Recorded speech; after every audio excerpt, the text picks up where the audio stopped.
everybody. Welcome to episode 11 of Tastemaker Talk. I am your host, Abby Rodriguez. I am the founder of Tastemaker Conference, and I am joined by Chandice Probst. She's our COO.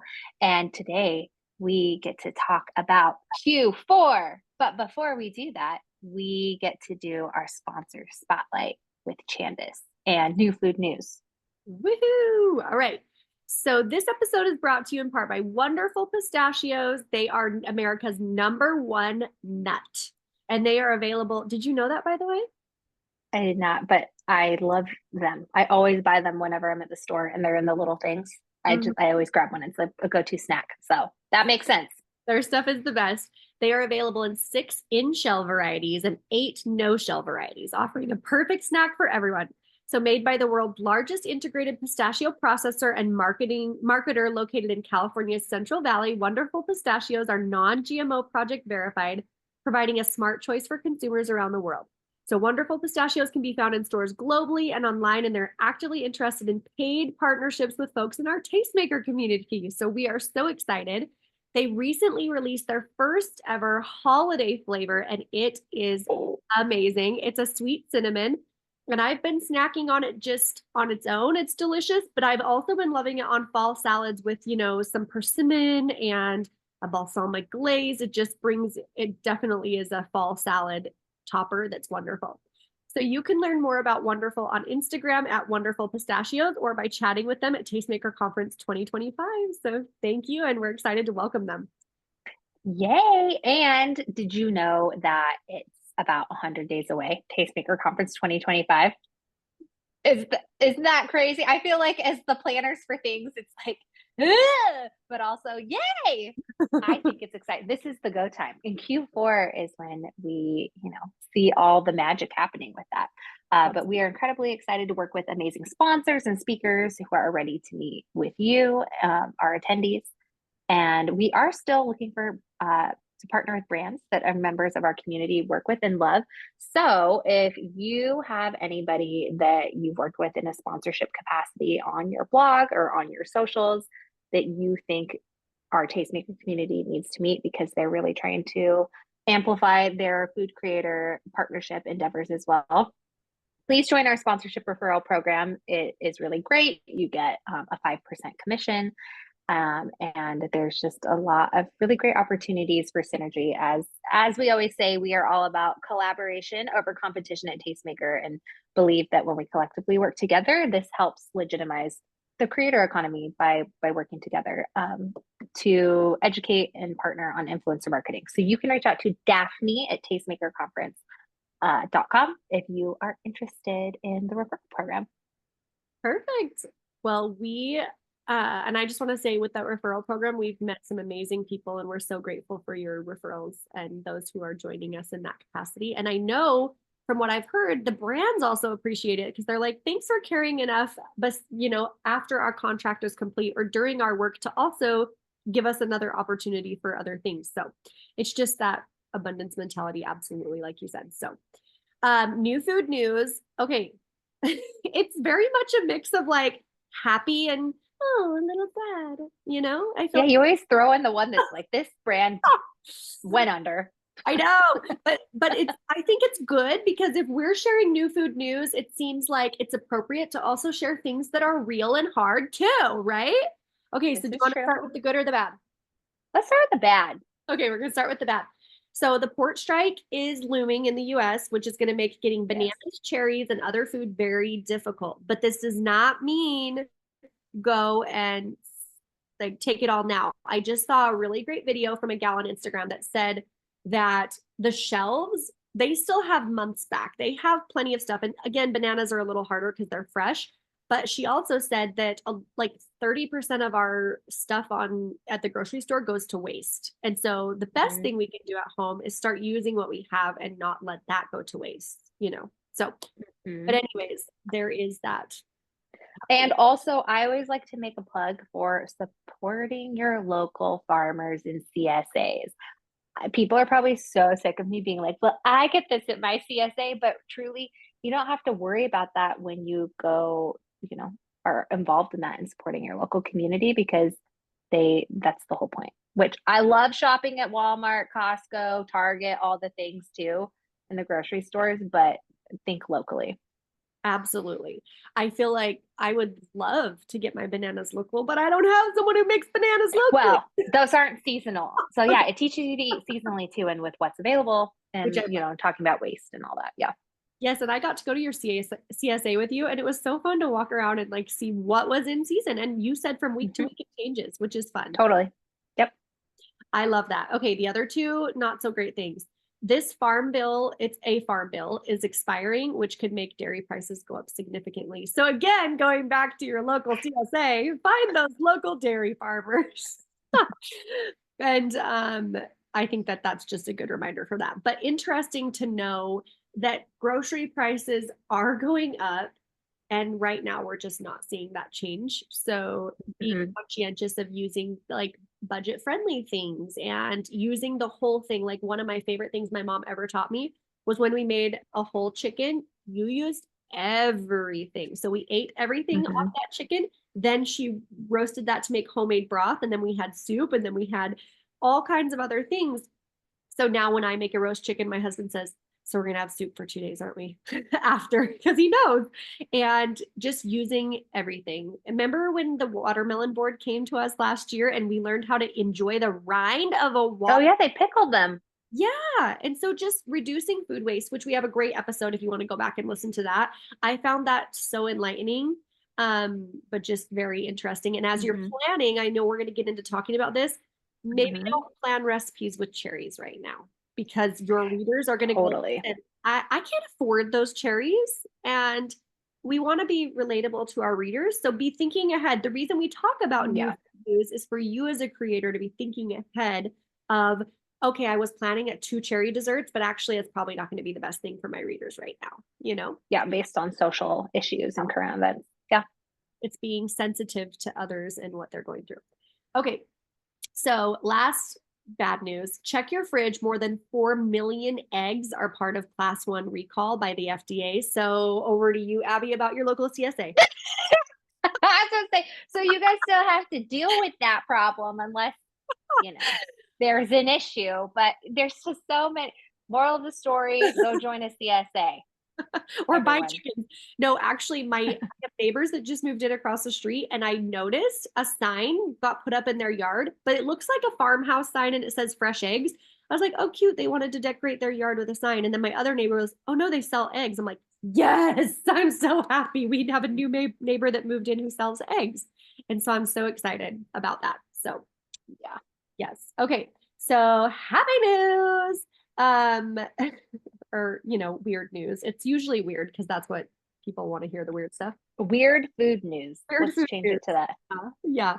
So Wendy's is doing a collaboration with, you'll never guess, SpongeBob What? SquarePants. Oh, that's not that weird, It is is it? Krabby Patty collab. I think it's kind of funny. I would totally order a Krabby Patty. I've actually, every time I've ever watched that show, I'm like, I could use a burger right now.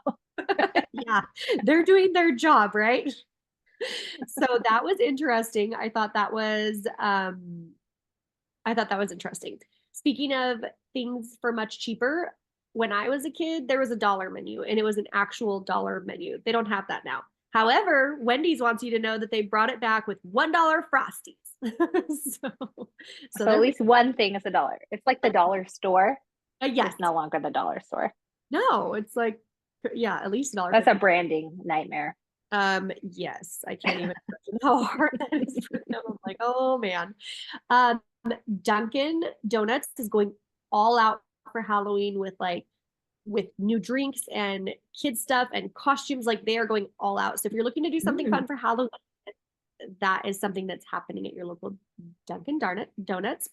Um, sorry, this is like in between. It is now illegal to farm octopus in California. I just thought that was interesting. If anyone's farming octopus or enjoys squid, it's now illegal in California. So again, the readability or availability is going to change. I have a hard time. I had this conversation with a couple girlfriends a few years ago about eating octopus because they are one of the smartest animals on the planet and just thinking of, I think they're aliens. They look like aliens, but Yes. it's hard. Sometimes when you really Their start thinking about eyes, like they animals, actually look at you. They're like, yeah, and they're so, I mean, all animals are. And then that comes down, I guess, to the whole ethics of eating animals because it's like, Mhm. ugh. But we don't need to get into that. But Yeah, that's an interesting fact. is interesting. Okay, last thing. Our friends at Pringles. Yeah, come and join us at Tastemaker. Um, Pringles is releasing a couple new flavors: spicy dill pickle goldfish crackers, which we talked about. I would eat those if I could eat goldfish crackers. I Okay, like dill flavored things. okay, and then pickle cupcakes are hitting the market. I was like, No, what is I happening? take back what I just said. Yeah, I I was like dill pickle uh, flavored things that are savory. yes, because the Ugh. cupcake is like a trend right now. I saw someone else do it and I was like, that doesn't even kind of sound good. We went to Bahama Bucks the other day, which is like an ice place, where you get like a shave ice. And I'm not a big Mhm. sweets person, so I was like, you know what? I'm gonna try the dill pickle one with the chimeo and all of that. Not good. Not good. My kids were like, ew, we're getting like coconut and strawberry and tiger's blood, and you're getting dill pickle. And they were right. It was not good. So Yikes. keep it to the savory stuff. But the flavors that Pringle is releasing are hot ones. They're doing a hot collaboration with like 3 different crazy hot flavors. So very interesting. And that will lead us into some of the trends we're going to talk about for the holiday season, which I'm so excited about. And your um stove is making like a pretty like hairdo on the top of you. Oh my gosh. When I keep moving, I feel like, yes, I have this cast iron stove because I live in a like 100+ year old farmhouse cottage. But you can't see that because I have my background up. But don't mind Yeah. that if you're watching this. You're good. Okay, so we're going to get started. I'm just going to talk about a couple things. So, we're going solo to bring you a business besties chat. These conversations are a little more personal. We like to aim to highlight the ways that we can run our business, each of us as creators, and think about the industry in general. So, today we are discussing how to prepare for Q4 holiday content and identifying high revenue potential. So, this is a favorite topic for me because I own Holiday Food and Fun, and I am the resident cheermeister here at Tastemaker Conference.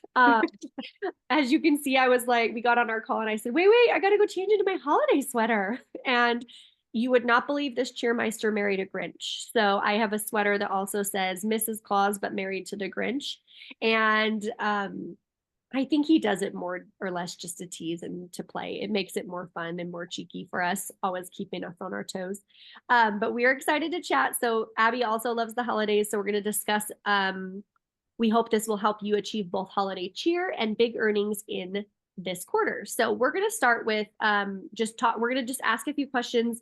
We'll tell you the question and then we're going to chat about it. So first question we wanted to talk about, Abby, was how can food bloggers best prepare their content strategy for the holiday season in Q4 to maximize audience engagement and revenue? And my Mhm. first thought on this was just that, prepare. And I feel like most of the work as a creator should be done in planning and preparing. And absolutely auditing your content every season and looking at what is doing well, what did well this time last year that you can build upon this year and repurpose again. So looking at your content strategy, that would be my first step, is taking what you did last year that did really well and either do something else along those lines. Let's say you had a chocolate crinkle cookie that went crazy. So this year, maybe do a chocolate peppermint crinkle cookie and backlink in that one and give yourself Mhm. some of that extra, I mean, I don't know if this is the right way, but extra SEO juice, which I know it's different now. But if it's doing well, then your audience is likely going to like something along the lines of that. Again, but you need to look at each platform because they're different. Look at what did really well for you on Pinterest this time last year, not just this quarter, this day, this month, this week. And then that's what you repin on those same days, weeks, months again this year. Because you can absolutely do that and they'll usually do really well. And then looking at your Instagram and saying, okay, that's a totally different audience, or your YouTube and saying what videos did well, how can I repurpose those? For example, I do a holiday, a 12 days of holiday treats on my holiday food and fun page and on this Vivacious Life. And what I'm doing this year is I'll have the 12 new ones, and then 13 through 24 will be the ones from last year, because guess what? Probably about 3% of the people actually saw it last year who follow you. And so now they get 24 days of holiday cheer without me having to do the extra work of those extra 12 days. So looking at what did well on all the platforms the previous year and repurposing that content, doing new things like it, that would be my suggestion. What are your thoughts, Abby? So my thought is really thinking about like trends. And sorry, hold on. I'm pulling up my notes here because I had some good notes. And this kind of leads into that next question, because I think that in order to prepare properly for your content, like what you're saying is see what works well for you in an evergreen capacity, because there are things that will forever be trendy. But I do think it's important to really notice trends and how you can maximize that piece. And so there are a lot of good resources, I think, out here that we have as food creators that we might not be maximizing. For a lot of you, you know that we're co-locating with the Fancy Food Show, and their big messaging and what they're trying to get out there is letting the food industry know about trends and really being the place that you can come to get that. They have great trend reports that they send out to people. And the one I just recently read was about like chocolate is having a big moment. So little things like that. And so a lot of this is very data driven. And I think it's really smart to create your content around consumer driven data.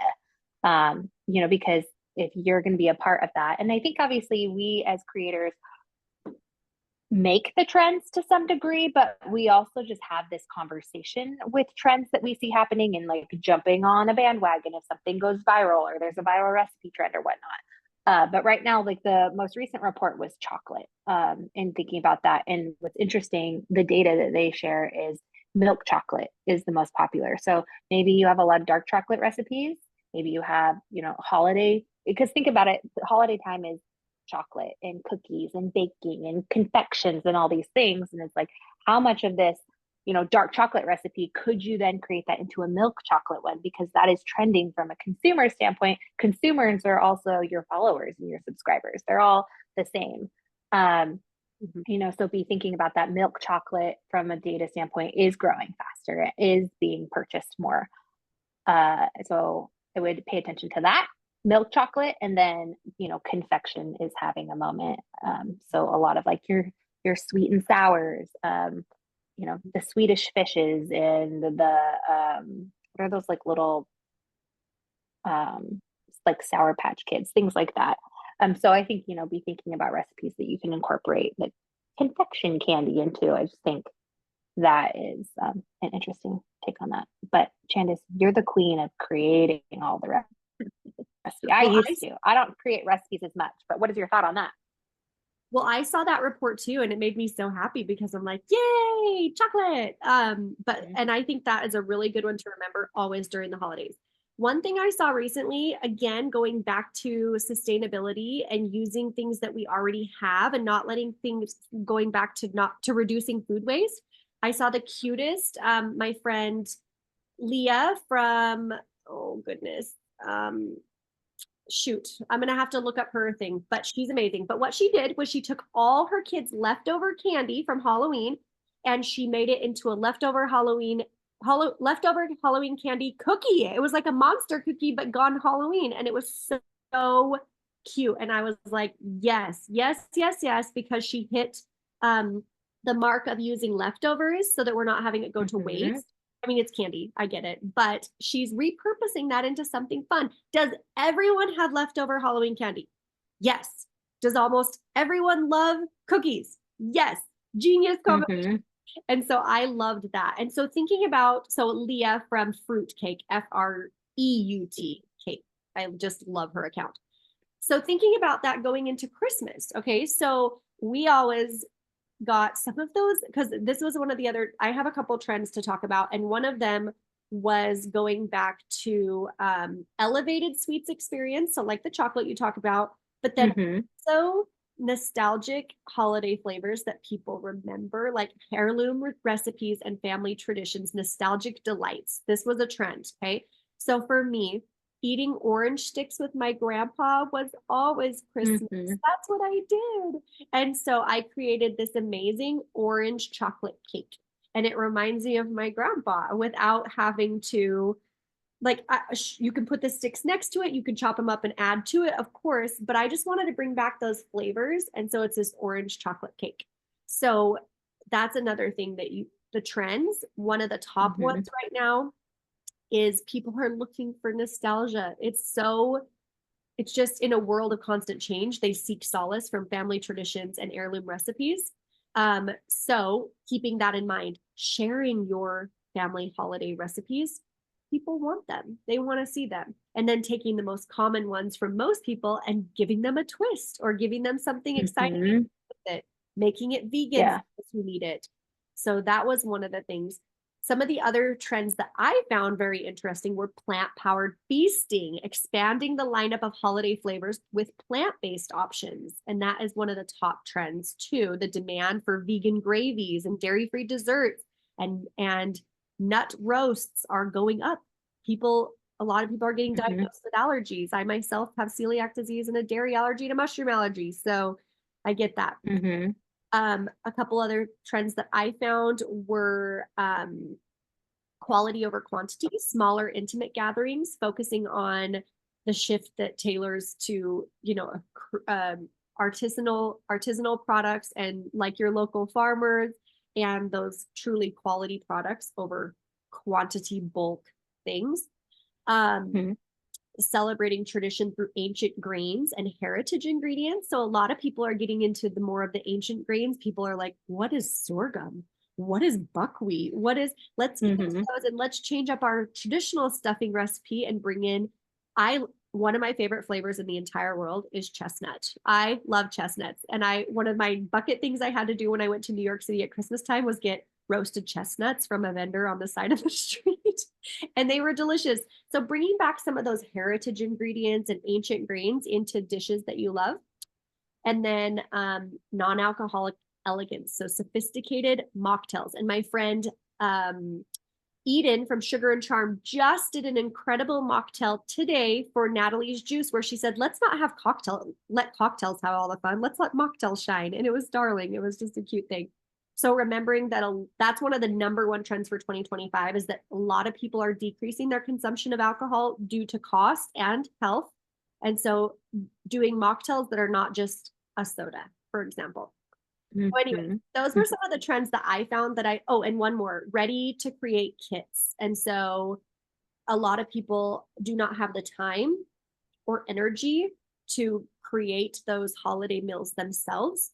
And so if you can make it as easy as possible with what you're creating to make it like with recipes just quick and easy, semi-homemade, for example. Do you remember back in the day watching the semi-homemade show with Sandra Lee on Food Network? I watched it. No. All about the holidays. She was like this with Santa all over her kitchen. And she did. So your dream scenario. She was my favorite. So she did semi-homemade meals for people to make it easy to still enjoy the holidays. So anyways, those were the trends I saw that I thought were very interesting. And as creators, it's important that we know the trends so that we can use them with integrity. You don't want to be chasing trends all the time, but you want to be conscientious of them. Yes. Well said. Okay. I think that was good. Yeah. And then I have a list of things: macadamias, hazelnuts, pumpkin pie, cotton candy, chocolate macadamia. Throwing that out there if any of those things we listed out there, because sometimes it's nice for people to be like, hey, look at this. And you just need a couple of ideas. So, but you always are the best, Chandice, at coming up with amazing lists for trends and the things we should be doing. Then this next things. Yeah. And then the next thing we're talking about is one of my favorite things, which is the metrics and indicators in the data. Because I like the vision, but then I also like to have numbers that support the vision. So we can understand and be able to measure all these great ideas that we have and see if they're successful. I think that is a big part of it. I have to tell you that, so what the question is, what? Oh, I was just going to say, I have to What tell was you, that? I work with somebody to help me with my blog for planning and preparing and, content management and all of that. And it was so funny how different we are, because we had our call the other day and we identified what I need to be doing.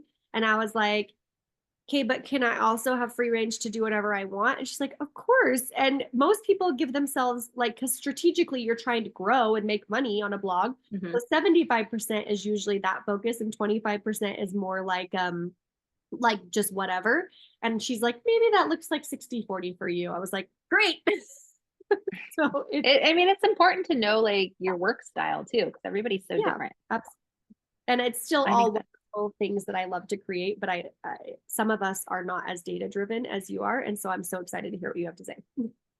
Well, the question is, what metrics or indicators should food bloggers, creators monitor to identify their highest revenue generating content during the holiday season? So I think this is also just like a very loaded question because it depends on what type of content you're making, right? And so Chandice, you have a whole list of tools that you use, like there's SEMrush, there's Yoast, there's all the SEO tools that we have, there's Google Analytics, really identifying all of those. And I think it's good to make sure that your dashboards are optimized for understanding where your comps are. So, for me, that's what I would do. I'd be checking the top content that is performing, and even in your dashboards, if you're already monetized with, whether that's Mediavine, Raptive, whatever your dashboard is, a lot of times you can go back and look at your comps there and see what your best performing content was year over year. I just think doing comps analysis is really the best way to see, okay, here's what's working. Here's what I hope to see gain traffic once again. But again, like we said, here is low-hanging fruit for content that I know performs well, that I know my audience is responding to, that I can create something that's similar and adjacent to it, but will hopefully, perform well or serve a different like search key term, whatever that looks like. But also then I think taking from like a social media perspective, start creating content. And sometimes like this, I think it can be the hard thing for creatives and visionary people, is understanding to just follow what the data is telling you. So say, hey, I have this reel that is performing really well. Obviously, this is content that my audience likes. This is content that the algorithm likes and is serving to people. And so the more content you make that follows that, the more likely it is to serve it to people because it has a history of success. And I think just going through and ranking, and even if you have somebody objectively come and say, hey, like whether you have a VA or a partner or even a friend that you're like, hey, will you go through and objectively just look at all my reels and just scroll through them and identify the top ones and tell me why? And just sometimes having people say, hey, this sort of content performed best and here's why. And then taking that as a template and then just replicating it. Because I think sometimes that can be a little overwhelming because when we're close to our own content, sometimes I think we get this idea of, no, but I want to be creating this because this is what excites me and makes me happy. But that might not necessarily be the same thing as what your audience wants from you and expects from you. So I think just taking like an overall analysis and just writing it out or putting it in a spreadsheet and saying, okay, this is what the data is showing me that my audience likes and wants more of. So I'm going to create things that follow that template. Which, Chandice, I feel like you could do a good job doing that. Like you did that with your Salem reel that went viral on your holiday food and fun. My first I just saw that. Is on my smallest account, but that's what goes to show that account had 850 followers. I just started that blog last year, so on Instagram it had 850 followers, and now we're at almost 2,000 because of one reel. And you just created one that was similar to that because you knew that performed well. And I feel like that one, I looked at it yesterday and already had like 3,000 views, and you have 1,500, 1,800 followers, and it's a brand new account. Yeah. And it's probably growing. Which is, like you said, I'm like, this is not what I want to be known for necessarily. Yeah. I want to show my recipes and my traditions and da da da. So what I've done is say, okay, that's fine. But also give them this in between because they like those Yeah. videos that are just music, not my voice, making them feel cozy for the holiday. And I'm like, fine, I'll give you that too. So you do have to kind of play the game, if you will, because it brings people. You want enough content. I heard this once from someone. When a reel does really well, you want them to come to your page and go, oh, this is more of what I like, not, well, this has nothing to do with anything else. You know what I mean? Mm-hmm. And so for Mm-hmm. me, now I'm doing that kind of video, which it's still holiday, so it's fine.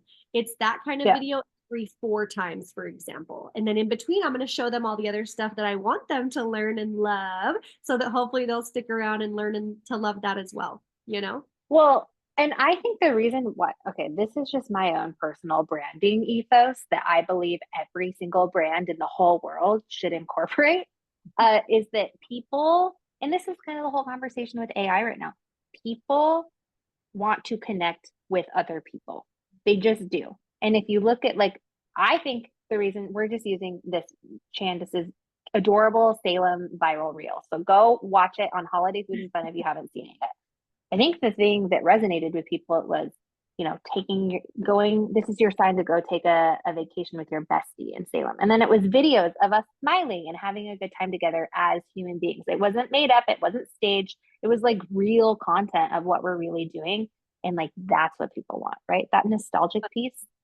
People are with trends, they're wanting nostalgia is because I think societally we're so digitally focused that we are, I think, craving more of an in-person connection more than ever at any point in history. And I think my sociological lens that I look at things with tells me that. I'm like, there is a very direct line and pattern, I think, emerging of people wanting human connection, especially now when things are so AI driven and digital that it's like, no, humans still matter.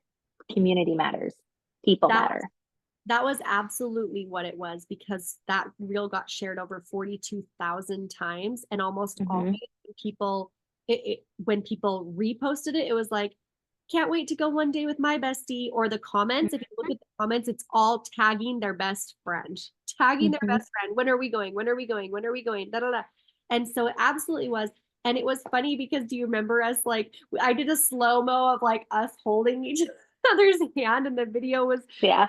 funny, but it was they were there with us. They were in Mm-hmm. Salem, jumping up and down with us, and it was maybe a little cheesy, but I Yeah. don't like it was fun. It was fun. But yeah, and I think putting that into your content Mhm. as food creators and food bloggers, as much as it's like, oh, just get straight to the recipe, I think that's old, that old news and like it's old advice. It's outdated. Like people Want to want to connect. hear and connect. And like I think different platforms serve different goals with that too. And of course, everybody's brand is different. You have your own strategy, but I think it's something to figure out how to incorporate in your own existing strategy.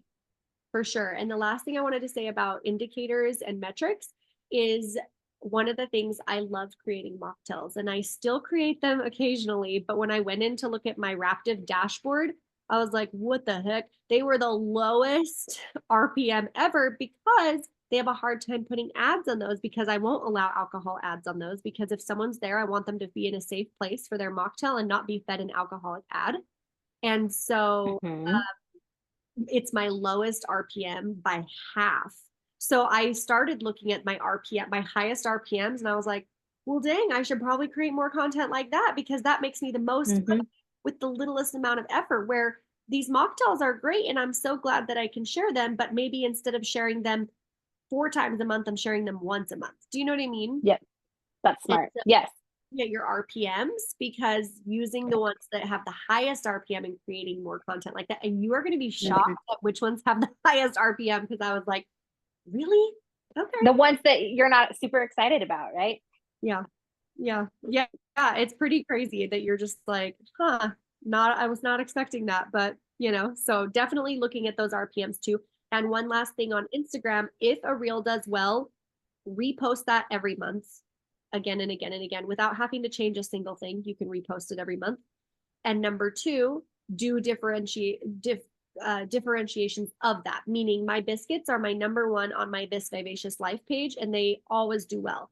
So I did a biscuits and gravy. I did a strawberry shortcake. And I'm using those for other things now, and people love it, And then I share a cookie and it's like, I'm all, really? That's all you want is biscuits. And so then you just figure out what your community likes and what Instagram is sending them for, and do more of that interspersed with some of the stuff that you're like, I don't really care if someone likes this or not, And I know that they will like it for the people who can, who are your lifers and see everything. Who are excited about all that content. So, okay. So for bloggers looking to refresh or repurpose older holiday content, what strategies do you recommend, Abby, to make it resonate with today's audience?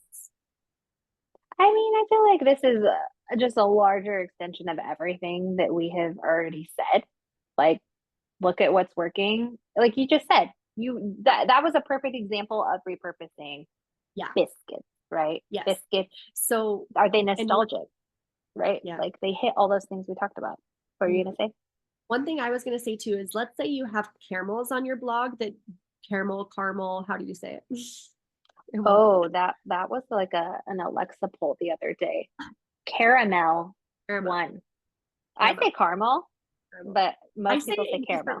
Like in this regard, I'm saying caramels on your recipe, but if I would say caramel apple, it'd be caramel apple. So I interchange, but let's say you have really delicious caramels recipe on your blog and they do well every holiday season. Guess what you should do with that recipe? You should utilize it into a caramel chocolate chip cookie. You should utilize it into a turtle brownie. You should utilize it. Take the things that do really well and make more recipes from that. Because A, you can backlink, okay?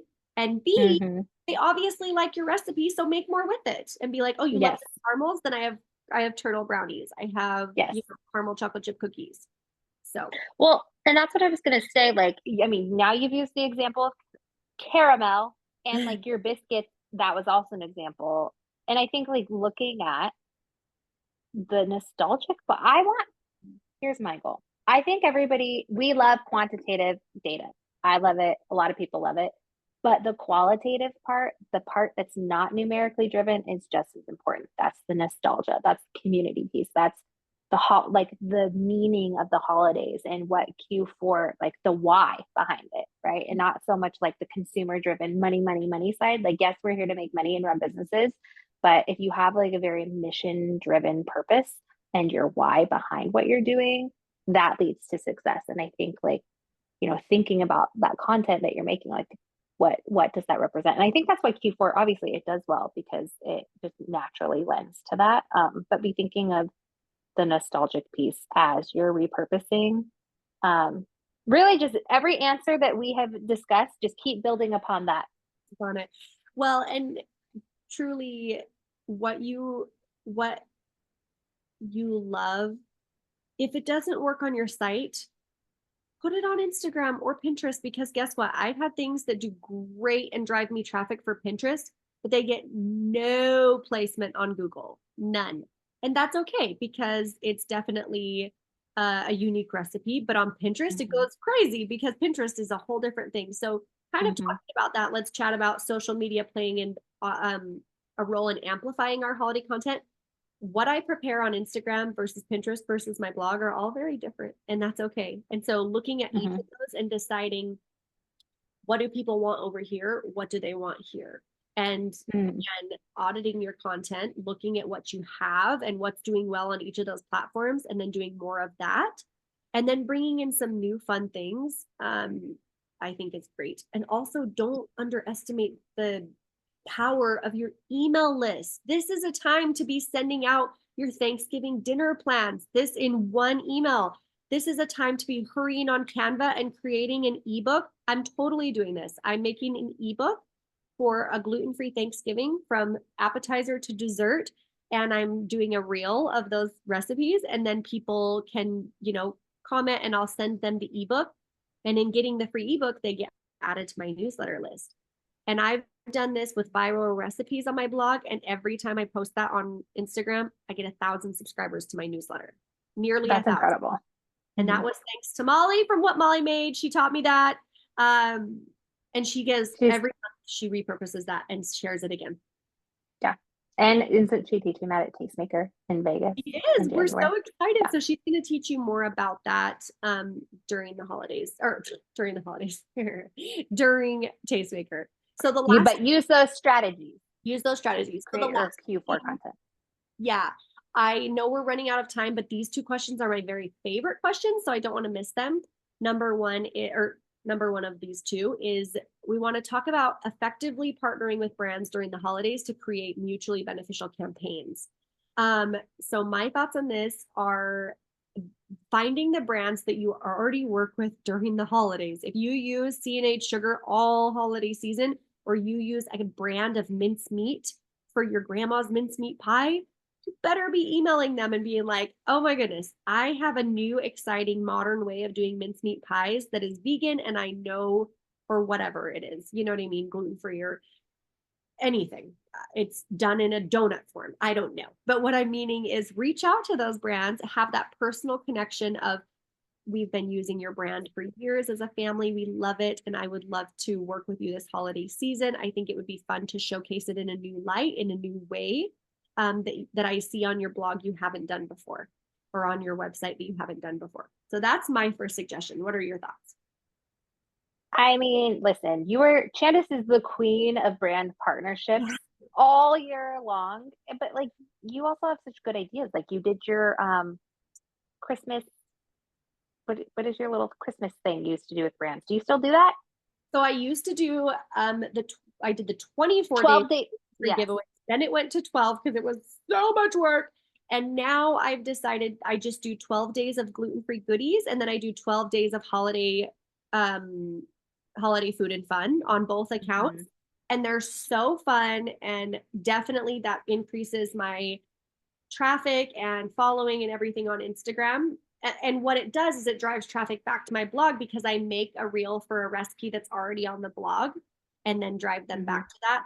So that's a lot of fun. So in looking at the things, But you do that with brands, right? Like it's sponsored by brands with each thing. I just think looking at like creative ways of cool campaigns, like think creatively outside the box, because I feel like everybody you've ever pitched is like, oh my gosh, that's so unique and so fun. And it doesn't have to be super like hard to do and to execute. I think like keeping it small and simple, like 12 days. And it's just this little thing. I mean, yeah, it requires effort, but yeah, it does. And I think, popping in those, going back to that nostalgia, doing recipes that you already love and saying, hey, I'm going to be creating this recipe this season. I love your gluten-free bread. So I'd love to showcase how we can do this incredible Christmas gingerbread bread pudding, but do it gluten-free. You know what I mean? Or whatever that may be. That is a fun way. And brands are looking for that. That's a whole in-house job if they don't have you. Absolutely. Yeah. And I think to close out the conversation, I think this is a good way to end that is the work-life balance of Q4, because Q4 is the bread and butter for a lot of food bloggers and food creators. So it's like you want to be, and a lot of people are doing their planning for Q4, obviously, in Q3 a lot of times, but trends I've noticed, a lot of people are planning closer to the quarters now. There's not a lot of future planning. Things that window has shortened a lot, just I think in terms of watching like the trends over the years and like post pandemic, really I think that has been a big transition there. So I don't think that you need as much lead time as being like, I do all my content in the month of May, because you don't really know what's going to be viral and what's trending. So having that level of flexibility, I think, and preparedness to batch content, so what are your thoughts on that, Chandice? Because you are still actively, creating content and coming up with that. So how do you balance that? How do you balance preparing and then also being available for trends and things as they come? And I think this goes into being available for your family and loved ones during the holidays, because we want to make sure that revenue isn't lost, but time with family is also not completely consumed. It's prioritized. I remember that's why I stopped doing the 24 days of gluten-free giveaways, because every day I was like, whoa.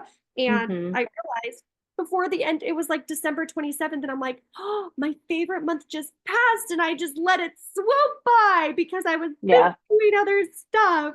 And so Mhm. now what I do is a couple things. Number one, let the little hands, if you have little ones, let them get in the kitchen and make the cookies with you. And then when it's time to bring the video out or bring the photograph, camera out, move them on into something else. But then they'll remember and you'll remember not only did you make that recipe for your blog, that you made it with someone you love. So, and if you don't have kids and you have a friend, invite them over to get in the kitchen and make those cookies with you, because it'll also take away the tediousness of work sometimes and make it a memory.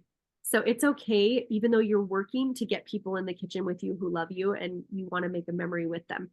When I'm making my holiday recipes, I almost always want someone in the kitchen with me because I don't want it to go past without them having the opportunity to make that recipe too. And I've started putting their tiny hands in the video. And That's so cute.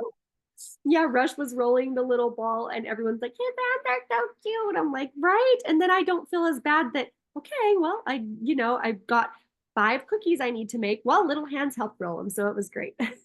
And again, it's because it's that human element. It is real, it's community driven. It's not just it's real. People want real content. That's why they follow you as a creator. And for me, if like I have a friend who takes the whole month of July off because that's her favorite month with her kids. I have other people who I know take December off as much as possible because they love that. So if you're going to be doing 12 new reels in December and you're going to be pushing those out, you still have to do that work to push them out. Maybe make half of them in October and half of them in November, so that when December comes and it's your favorite season, all you have to do is push them out rather than create, film, edit. Yep. So those are my thoughts, because in the end, the people that you love and care about most, that's what will matter. And these recipes, why sacrifice for your little people to give to people out in the world, unless it's part of like a joint effort, like they get to benefit too. My family gets to eat the cookies too, and and it's hard. I get it. It's a total balance. Absolutely. And I'm far from perfect at it, believe me. But I feel like the more that I've done that and calmed down and let things go, going from 24 days to 12 days of my holiday event was the best choice I ever made. Yeah. Well, I think that is a wonderful place to land, because we are officially out of time, even though we could keep talking forever about this. So if today's conversation was inspiring and you're looking for further education and community, make sure to join us for Tastemaker Conference 2025 in Las Vegas. We will be co-locating with the Winter Fancy Food Show and have an incredible schedule lined up to help you reach your business goals. We do sell out every year, and last I checked, we have 6 general admission tickets left and like 13 VIPs. So we anticipate those probably to sell out by the end of the month. So if you've been sitting on it and you're thinking about coming, Daphne's going to drop the link here for those who are live, and then it will also be in our show notes as well. And don't forget to RSVP to episode 12 of Tastemaker Talk in 2 weeks, where Chandice and I will be joined by Peter and Morgan of Deep Roots Hosting to discuss the heart behind hosting. So thank you again for being here, everybody. Good luck with your Q4 content. You're going to crush it. We're here for you. We believe in you, and we appreciate you being part of our community. Yay. Thanks. Bye. Happy holidays.